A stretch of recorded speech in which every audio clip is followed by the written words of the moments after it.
Welcome back to the Self Care Zone podcast and our Leaders of Leaders series. Today I'm here with Karmen Fairall. Good morning, Karmen. Good morning, Brett. How are you? Good, thanks. How are you? Yeah, good on this hot day. Very hot. It's very hot and windy. Not a Hopefully great day means for some. fires.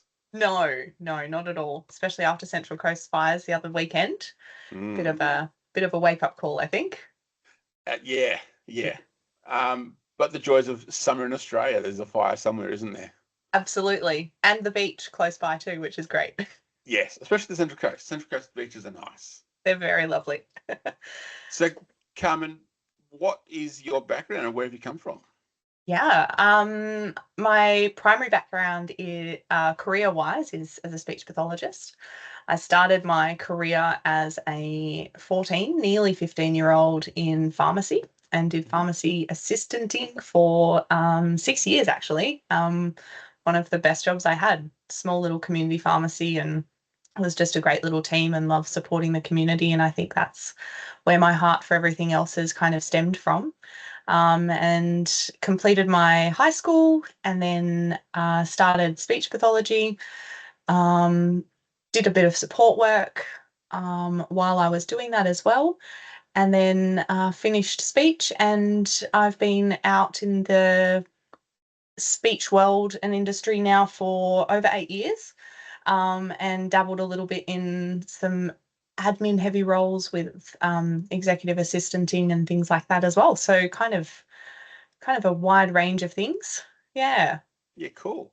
So you've, as you said, you've been in the wild for 8 years. Yes. What are some of the trends that you've seen in terms of leadership over those 8 years? Yeah, I think the NDIS has been a big thing with that.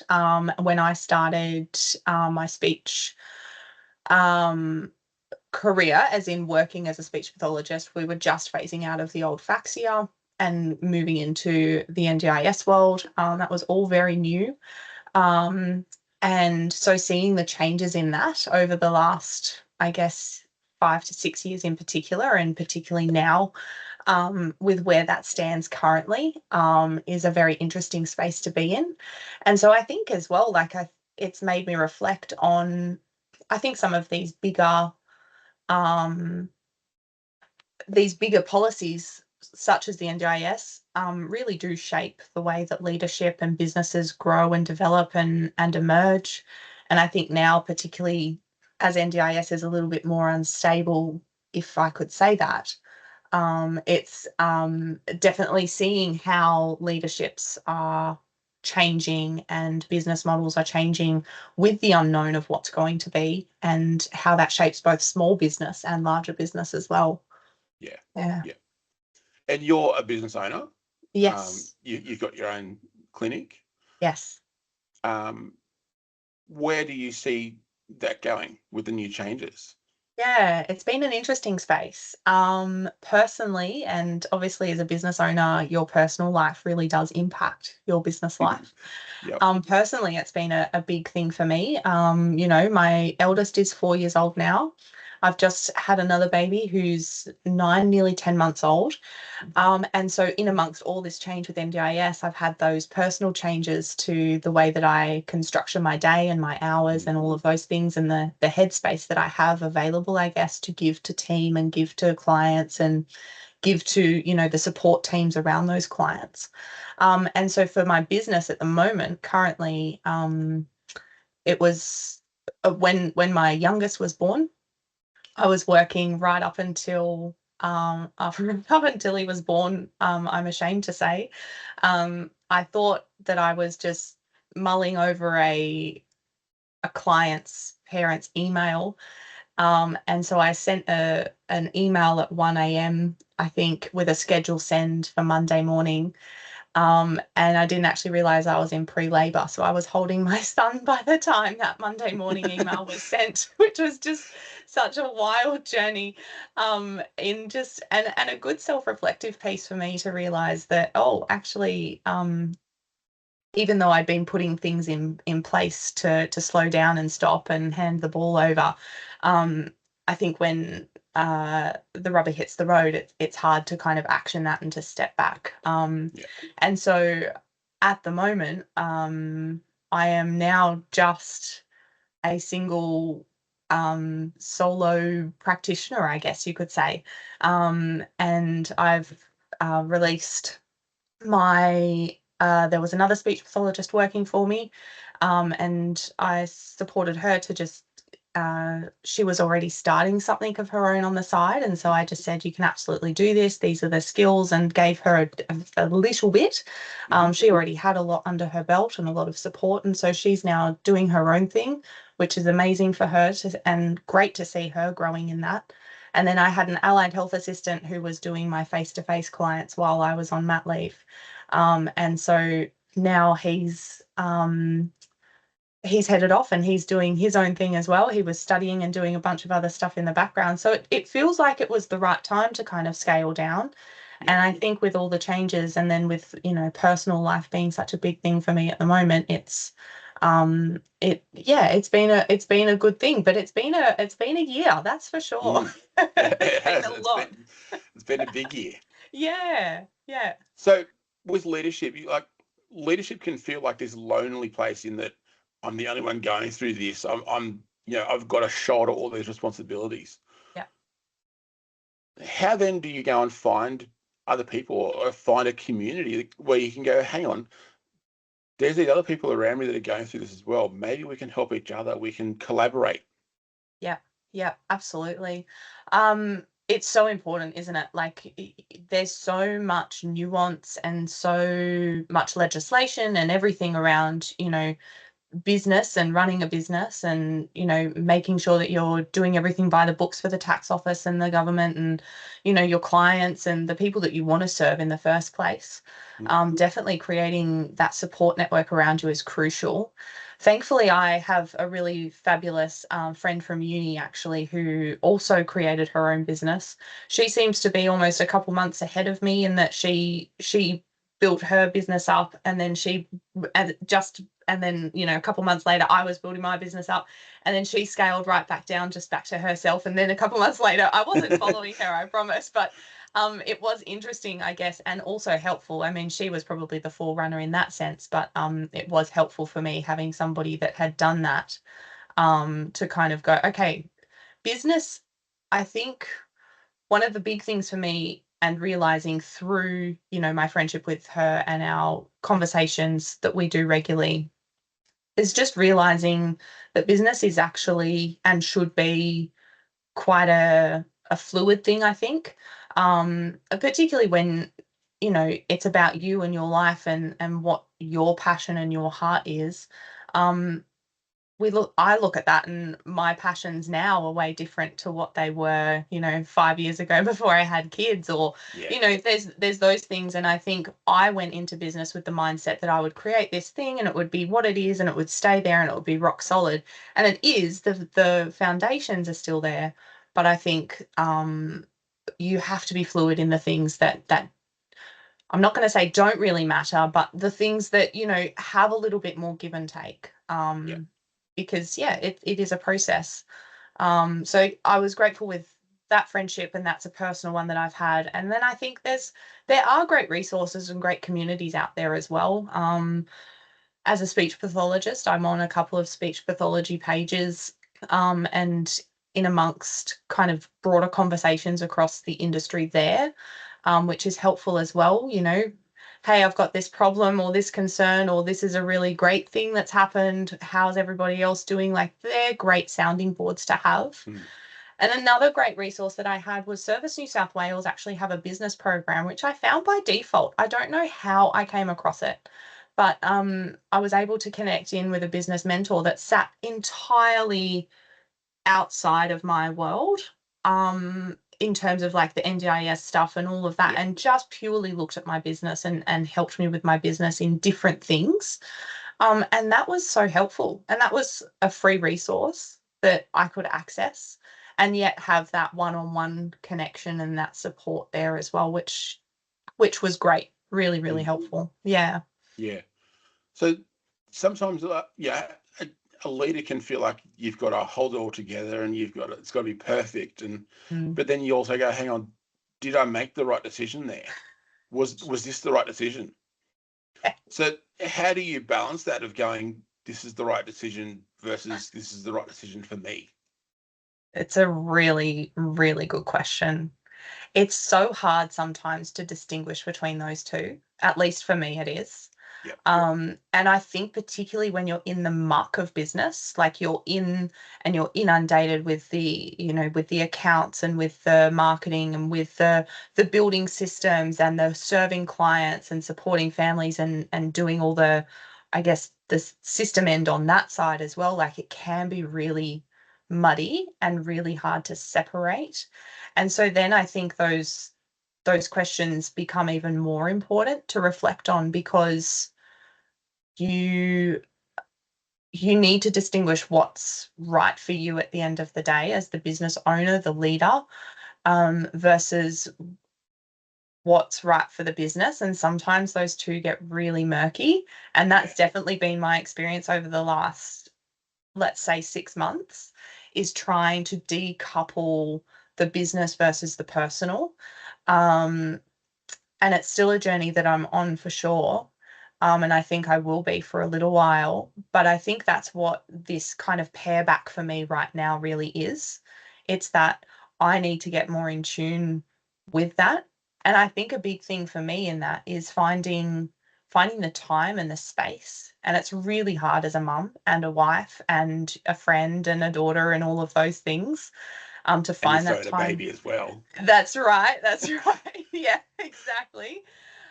It's really hard to find that time in that space. But for me personally, when I do take that time and space to just slow down and I think kind of just shut out the noise of the world. And I think with the resources that we have access to these days with social media and courses and, all of the wonderful things, they can become a stumbling block in Mm. creating too much noise in our heads, Yep. to then be like, well, that's what they did, so therefore I should do that. Or that's what they did, therefore I should do that. That worked for them, so it will work for me.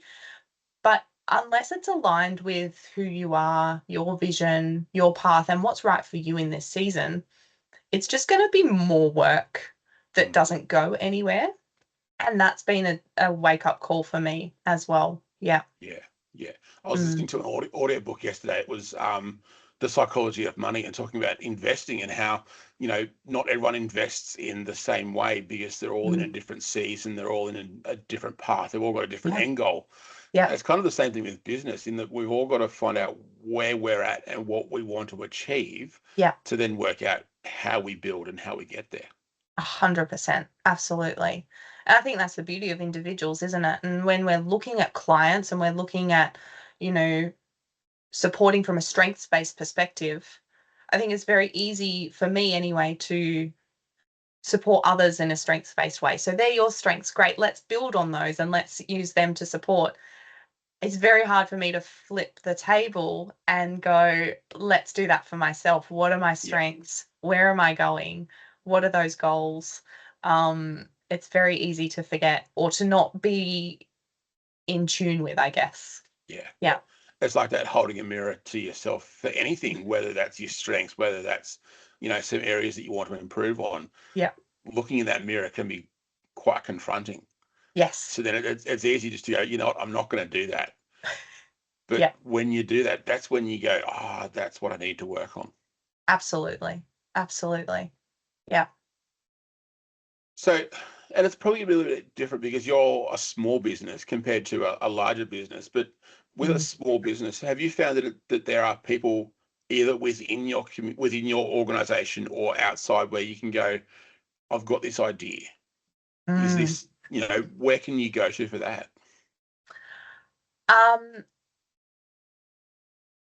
Definitely, like my husband's a really good sounding board for me. And it was funny because I've only just listed him as a director, but he's a silent director. Um, because he really is. Yeah. Like, this is my business, I'm the face of it. But he really is a really helpful person to go to because it is a family business. My Mm. family do sacrifice a a percentage lot. Yeah. of things, for me to invest in this time-wise, energy-wise, even financially as well. And so just having him aligned is really important for me. I don't tend to do anything that we haven't both agreed on. But on the flip side, he's so passionate about this, and it's been super helpful because the times that I've been less passionate and more overwhelmed, he's been like, no, you've got something here, keep going, like Yeah. this is good. And so he's a really great sounding board. And I think as an extension of that, um just having, key friendships or key people in my life that can support from. I think when you look at business, you want to have people in different pockets, right? Like you want to have a really great accountant, and I finally got one.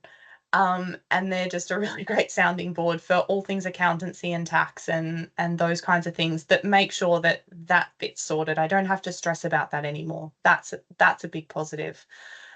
Making sure that you've got somebody up your sleeve for like the policies and procedures, and particularly the NDIS changes, making sure that I have capacity to do that as well.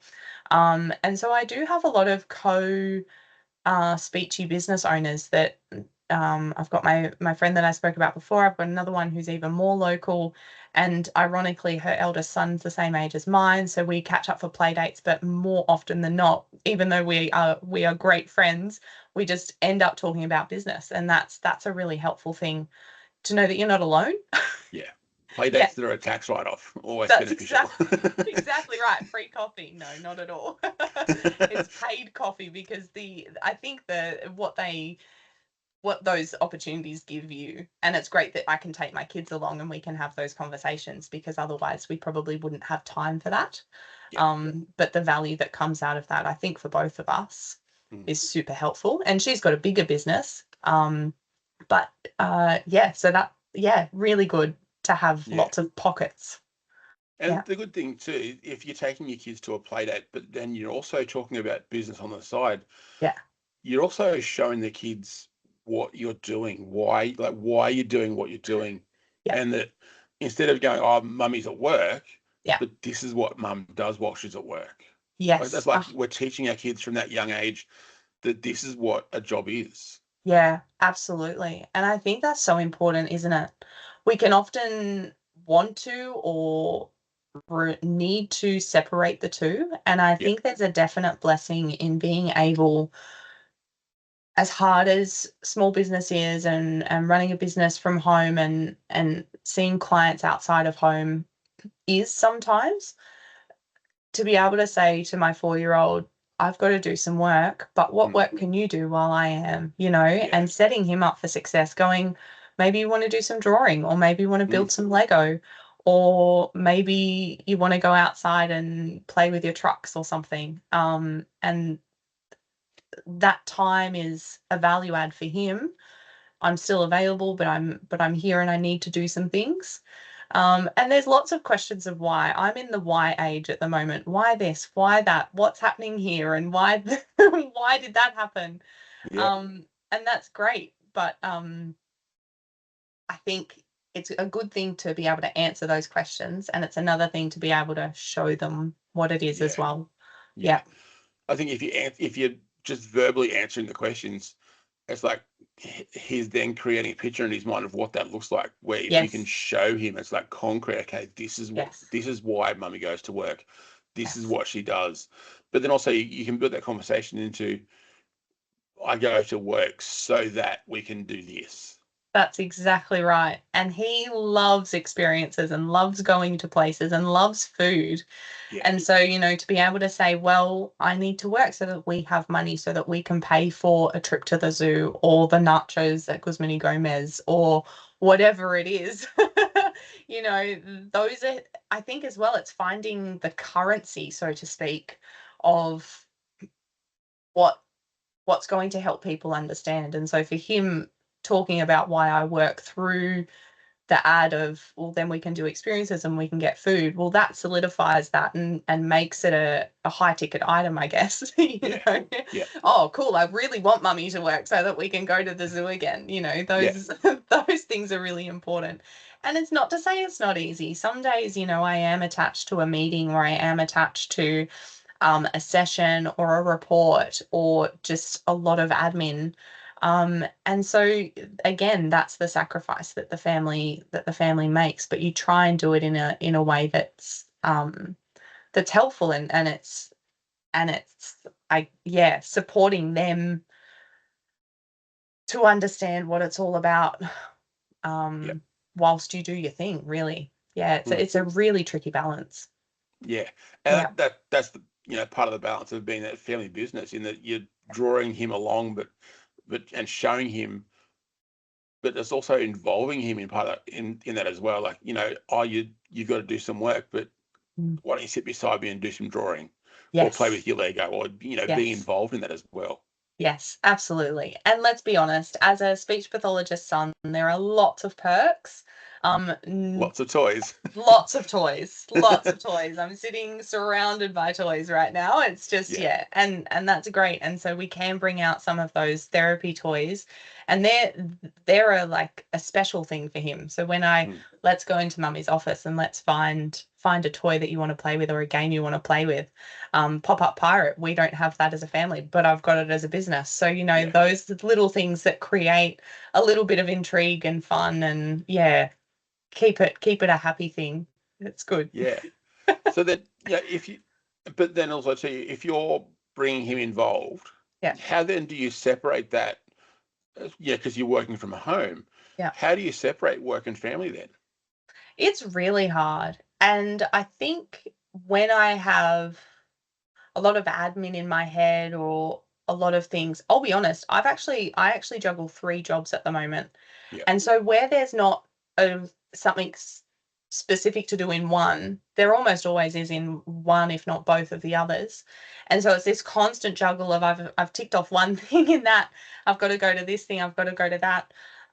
What I'm finding is it's more important to block out my time, and I've never really had to do that before, and so that's been a learning thing for me, of to go, Friday mornings are my admin days, are my clinic admin days, for InspiAH, and for my subcontracting that I do as well, and then Tuesday mornings are my other day for my other job, and they all bleed into various other hours throughout the week. And I had a mum friend very early on with my first, and we were juggling the work from home life, and she said, it stuck with me, because she said, we're moonlighting mums. And I went, what do you mean? And she said, we're the mums that go to work after the kids have gone to bed. And it's so true. Like, we're the ones that are, come on, let's go to sleep, and you enjoy the bedtime routine, but then you gear up again mentally, I think. And some days I need to, for, reports, but other times it's just, mulling over my to-do list in my brain. And so a big thing for me, particularly when I'm playing with my kids, and this sounds terrible, but it's been a helpful way for me to start, is setting a timer on my phone for half an hour, say, or whatever time, not whatever time I've got, but just for a set period of time where I can go, you know what, mentally, I can focus on playing for half an hour. And then I will bring in the to-do list, or I'll go do the dishes, or I'll go hang out the washing. And that's been helpful for me to, I guess, exercise the muscle of, now is playtime, now is family time, and then, family life with, washing dishes, etc., can come in after that, or business life can come in after that. But being really intentional with those zones in my head has been helpful, just to be able to focus on what matters, because I found that prior to that, and that's extended, you can start with 5 minutes or 10 minutes or 15, whatever works. But just to extend that really, really helps, and stretches that muscle, to be able to say, well, now is family time, now is work time. And to-do lists, they are just constant. Yeah. And I've Yeah. got a to-do list on my phone that syncs through. I haven't got onto the AI for the to-do lists yet. I find that what I'm doing at the moment manages. I know that you've got Motion and all these other tools and strategies that can kind of block out time for you. But at the moment, I find it easy enough with my spreadsheets and my to-do lists that I check off, because I find a sense of achievement in that too, you know. Yeah.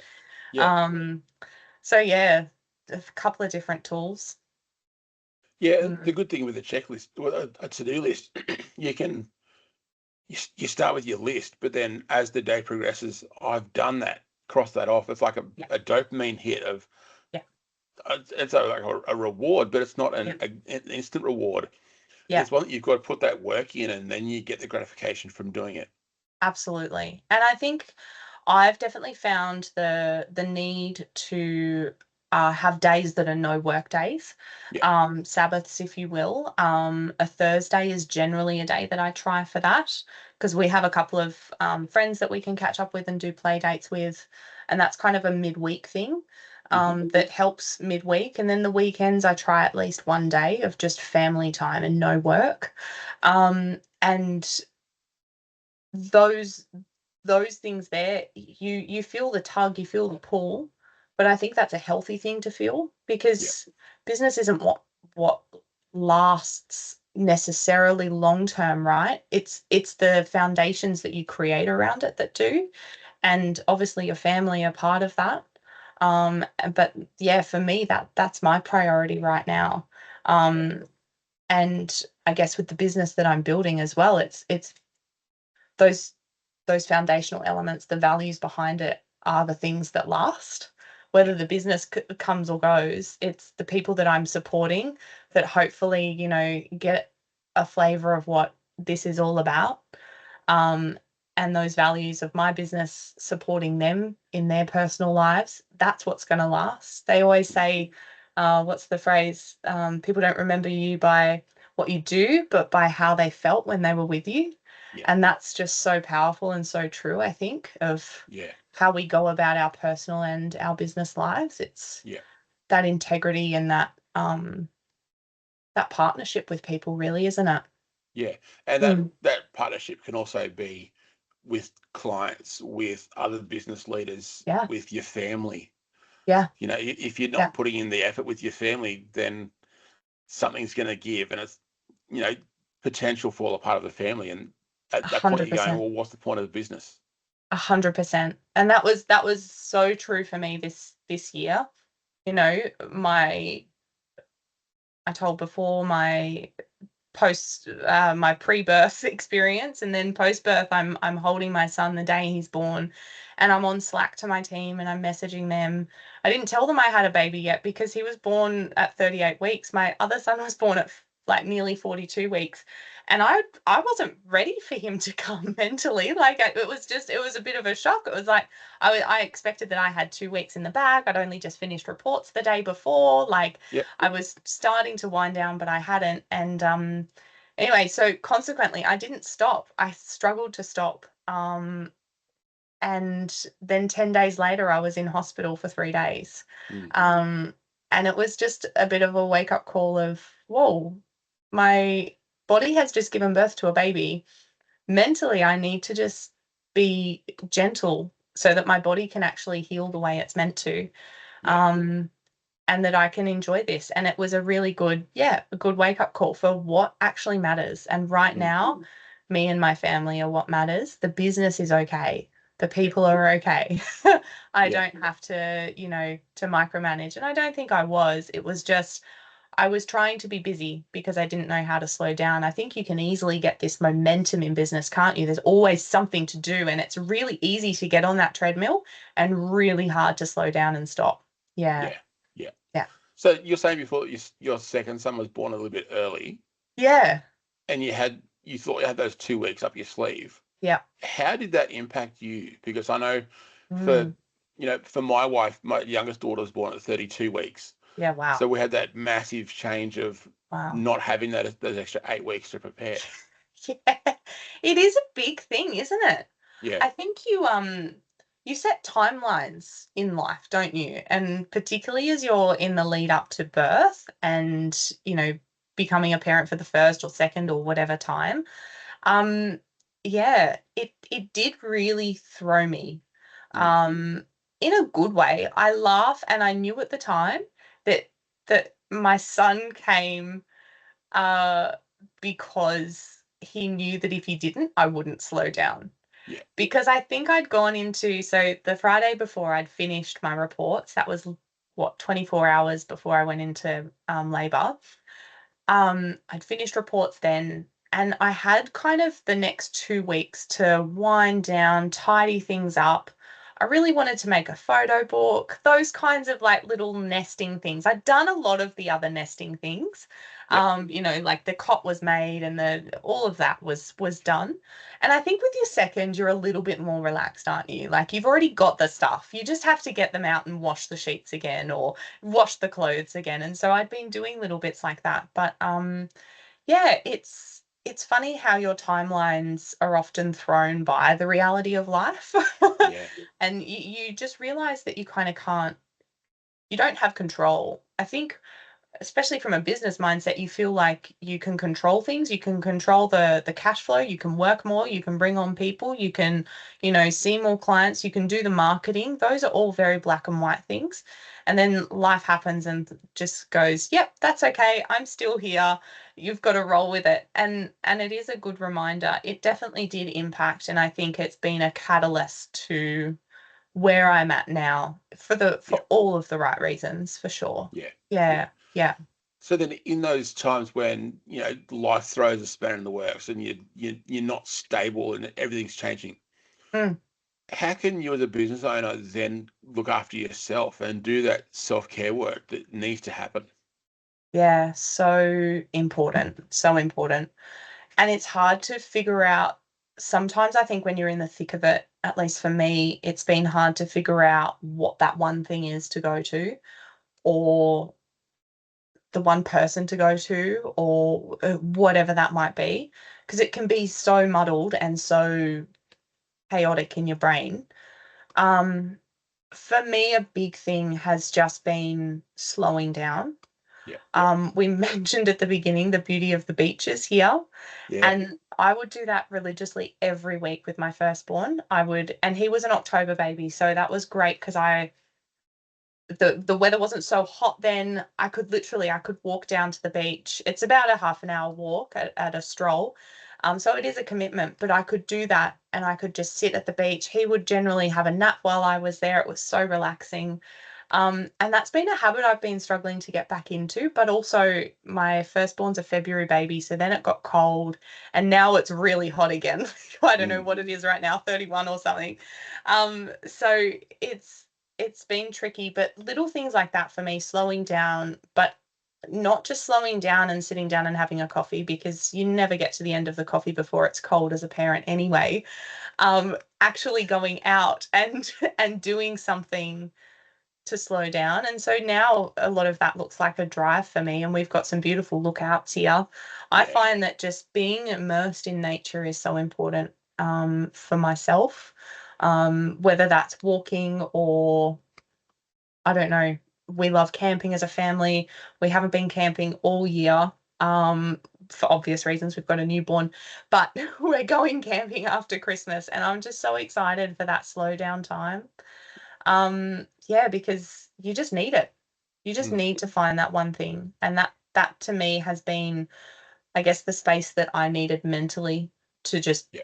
to just reflect on what has been, what is, and what I want to be. And those three things are pretty key. I think one thing that I've learned over the last 2 weeks, I was listening to a podcast the other week.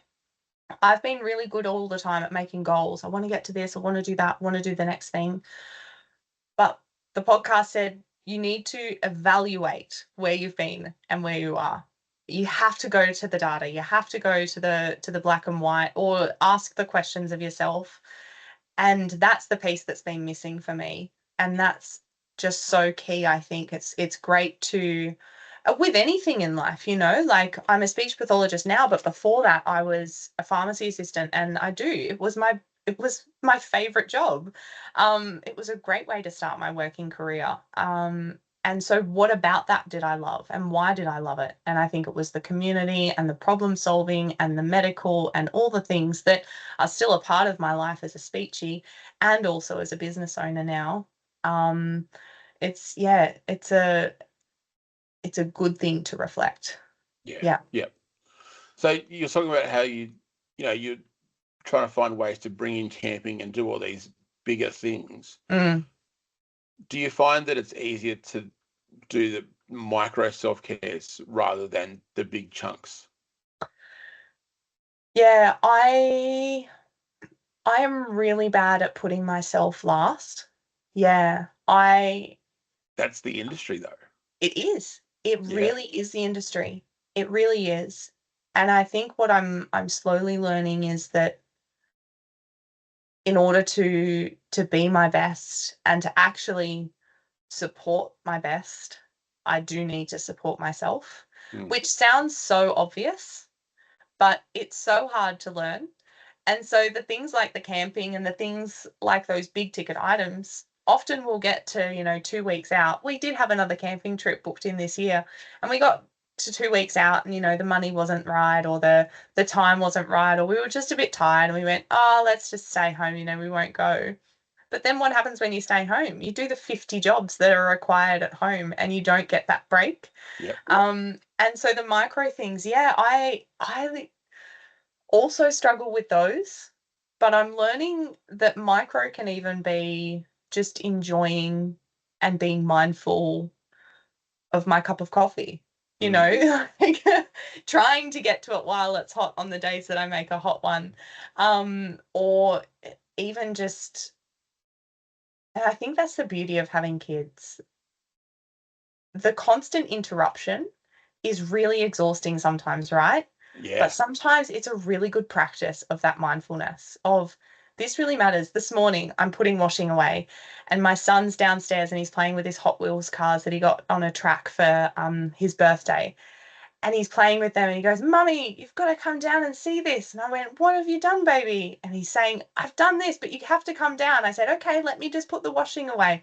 And he goes, no, come down and then put the washing away. And I was so tempted to just go, I just need to get this done because our stairs are steep and didn't have the energy that time of the morning. I went, but this is important to him, Yeah. And so those little interruptions in your day, I think do help. And I think from a reflective perspective, when you're adding in those little micro things, it's those little interruptions that just kind of reset your brain and kick it back into another gear, that then enables you to focus more on the next task or break up the task. Those Pomodoro timers or whatever, those kinds of tools and things are super helpful for when you just need that dedicated, 25 minutes to get the task done. And then you can have your little break and get up and have a stretch or something like that. Yeah. Yeah. Yeah. Yeah. Mm. Awesome. So we've got a little bit of a tradition that I've Yeah. changed on the podcast Yeah. where the previous guest would leave a question for the next guest, not knowing who it is. Okay. The question that's been left for you Mm. is when you're 80, Mm. what would be the one thing that you'd wish you'd done today that you'd be proud of? Mm. It's a really good question. I've heard that it's really good to look at that 80 mark and then like rewind your time and figure out your goals from there. Yeah. I've never taken the time to do it though. So that's a very good question. Yeah. When I'm 80, what is the thing that I would have wished I spent the time on? Was that the Mm. question? Yeah. Yeah. What's one thing that make you proud? Yeah. Um, as cliche as it is, my family. Yep. Yeah. Um, being a mum of boys is something we were always told we would have a girl, and we were always our firstborn was always going to be a girl. Everyone said it from the time I was 6 weeks pregnant. And so we got that in mind. And then being a mum now of two boys is such a powerful thing that I've realized. And I think just seeing them grow up to be really strong, secure men will be the highlight, and seeing then how that impacts. I think men have a really important part in our communities and how they father not only biological children, but children that they support and that are part of their world. And so that to me is probably one of the biggest things. Yeah. That would make me the most proud. Yeah. And that kind of That's a ties back mum heart into talking. it is, and that's okay. And that kind Yeah. of ties back into what we were just talking about, how teaching your sons right from a young age of Yeah. what work is, what Yeah. and how to provide for your family. Yeah. Yeah. Absolutely. And just the ability to build resilience and bounce back. A Yeah. toy breaks, and we've always modeled to my son, it's okay, we can fix it. Or if we can't fix it, let's improvise and let's make it a little bit different to what it was. Yeah. And so now when something breaks, the other day, I think it was a cup I broke, and he goes, "That's okay, mummy, we can fix it." And it was just beautiful. It was like this little moment as a parent that you go, "Wow, what I'm saying and the way that I'm showing them how I can react to something that, yeah, it makes me sad that the cup broke and thankfully it didn't hurt anyone. But that's, yeah, it's quite a powerful thing." Yeah. Yeah. There's a Japanese practice. I can't remember what it's called, where Yeah. if a cup breaks, they like put it back together, but have bits of gold through it to hold it together. It's amazing. It is, and it's the same thing. Like Yeah. things can break, but also still be valuable and still hold its purpose. Yes, 100%. And that's definitely what I'm learning through my business. The model that I'd built up and I had created, it hasn't broken, but it's definitely not what it was and not what it's going to be, at least for a little while yet. Yeah.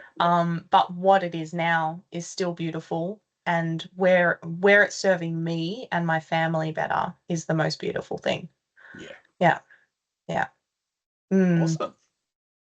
Thanks, Brett. Very good. Thanks for your time today, Carmen. It's been Thank really you. great. It's been really nice. Yeah. Thank you. And if anyone wants to get in contact with Carmen, I'll put her contact details in the show notes. And Amazing. remember, look after other people. You need to look after yourself first.